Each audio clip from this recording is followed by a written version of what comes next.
আল্লাহ আবার পর্দা নামিয়ে ফেলবেন। 1 সেকেন্ডেরও 1000 ভাগের অল্প সময়ের জন্য আল্লাহ দেখিয়েছিলেন, কি যে দেখিয়েছিলেন, ওই সৌন্দর্যে পাগল হয়ে মানুষ তাকিয়ে থাকবে সামনে, কিন্তু সামনে কিন্তু আর নাই। ওই যে দেখাইছিল ওইদিকে পাগলের মতো তাকিয়ে থাকবে। এইভাবে লক্ষ কোটি বছর শেষ হয়ে যাবে, তাকিয়ে থাকবে মানুষ বেহুশ, কারো মুখে কোনো আওয়াজ নাই, সামনে তাকিয়ে থাকবে হুর আল গেলমান। লক্ষ কোটি বছর পরে জান্নাতীদেরকে ডাকতে শুরু করবে, ও জান্নাতীরা, আল্লাহর নূর দেখে এরকম পাগল হয়ে থাকলে চলবে নাকি? আমাদেরও কিছু হক আছে না নাই? আসেন আসেন, আমাদের কিছু সময় দেন। তখন জান্নাতীরা হুঁশ ফিরে পাবে, তাই তো কইছিলাম এতদিন, কি দেখলাম আমি? চিৎকার করে পড়তে হবে আল্লাহু আকবার। ওই জান্নাতে আমরা ঢুকতে চাই, চিল্লা এখন ঠিক কিনা? ওই জান্নাতে ঢোকার জন্য নামাজ পড়ার দরকার আছে না নাই? তাহলে আমরা যেতে চাই কোথায়? জোরে বলেন, আরো জোরে। কোন জান্নাতে? ইনশাল্লাহ কইবেন না? আমরা ইনশাল্লাহ জান্নাতুল ফেরদাউসে একে অপরের সাথে মিলিত হবে, ইনশাল্লাহ পড়েন। আর আমরা পানাহ চাই আল্লাহর কাছ থেকে জাহান্নাম, আগুনের শাস্তি থেকে। আমরা কার কাছে পানাহ চাই? আমরা যেতে চাই না কোথায়? এজন্য বিশ্বনবী দোয়া করতেন, আল্লাহুম্মা ইন্না নাসআলুকাল জান্নাতা ওয়া নাউযু বিকা মিনান নার। ও আল্লাহ, আমরা আপনার কাছে জান্নাত চাই, জাহান্নাম থেকে পানাহ চাই। পড়েন আমিন। আর জোরে বলেন আমিন। তাহলে জান্নাত হচ্ছে আরামের জায়গা, আর জাহান্নাম ব্যারামের জায়গা। আওয়াজ করে বলেন, জান্নাত কিসের জায়গা আর জাহান্নাম?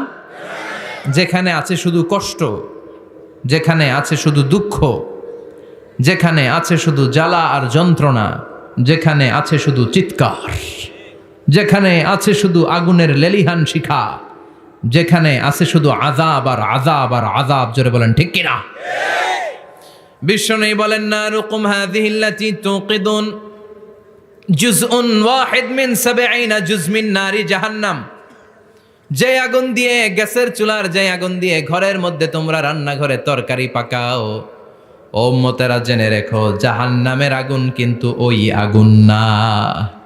দুনিয়ার এই আগুন থেকে জাহান্নামের আগুন 70 গুণ বেশি তেজওয়ালা। কয় গুণ?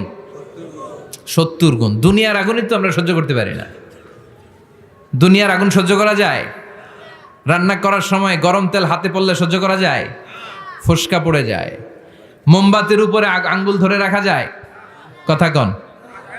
আজকে বাড়িতে যে মোমবাতি জ্বালিয়ে 1 সেকেন্ড বেশি রাখেন না, আবার 1-2 সেকেন্ড একটু রেখে দেখবেন যে কেমন লাগে। আহা, সহ্য করতে পারি না আমরা, ঠিক কিনা?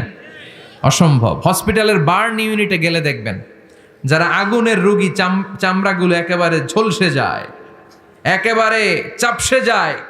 ভালো হওয়ার পরে এদের দিকে তাকাতে ভয় লাগে, গা শিউরে ওঠে, শরীর থরথর করে কাঁপে। আগুনে পোড়া রোগী দেখছেন চামড়া কিরকম হয়ে যায়? হসপিটালের বার্ন ইউনিটে যাবেন। কোন ইউনিট? ওখানে গেলে দেখবেন যে রক্তের প্লাজমা আছে একটা অংশ। বার্ন ইউনিটের রোগীদেরকে বাঁচাতে হলে এই প্লাজমা দিয়ে বাঁচায়। এটাকে কত ঠান্ডা করে কিভাবে পুশ করে ওরে বাঁচানোর জন্য, ওর চিৎকার, ওর জ্বালা যন্ত্রণা একটু দেখে আসবেন, তাহলে বুঝবেন আগুনে জ্বললে কষ্ট কত। এই আগুনের শাস্তি জাহান্নামবাসীদের জন্য রেডি করে রেখেছে কে? আল্লাহ বললেন, জাহান্নামের আগুন এটা তোদের আগুন না, এটা আমার আগুন। নারুল্লাহ, এই আগুনের নাম হলো আল্লাহর আগুন। চিল্লায় বলেন, জাহান্নামের আগুন কার আগুন? নারুল্লাহিল মুকাদা আল্লাতী তাত্তালিউ আলাল আফিদা। জাহান্নামের আগুন আল্লাহর আগুন। দুনিয়ার আগুন আঙ্গুলে লাগলে আঙ্গুল জ্বলে, পায়ে লাগলে পা জ্বলে, পেটে লাগলে পেট জ্বলে, মাথায় লাগলে শুধু মাথা জ্বলে। জাহান্নামের আগুন দেহের যেই জায়গায় লাগুক না, সর্বপ্রথম কলিজাটা জ্বলে ছাই হয়ে যাবে। লাগার সাথে সাথে কলিজা জ্বলে ছাই।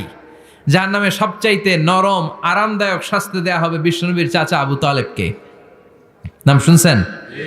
ওনার চাচা আজীবন বিশ্বনবীকে অনেক সাহায্য সহযোগিতা করেছেন।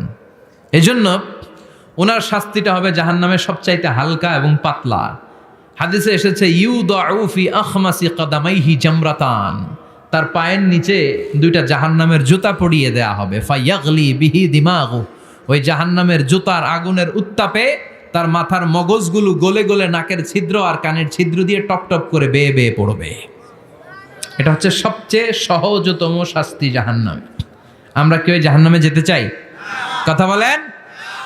বিচার দিবসের বিচার শেষে রব্বুল আলামিন বলবেন জান্নাতীরা ডান দিকে লাইন ধরো, জাহান্নামীরা বাম দিকে লাইন ধরো।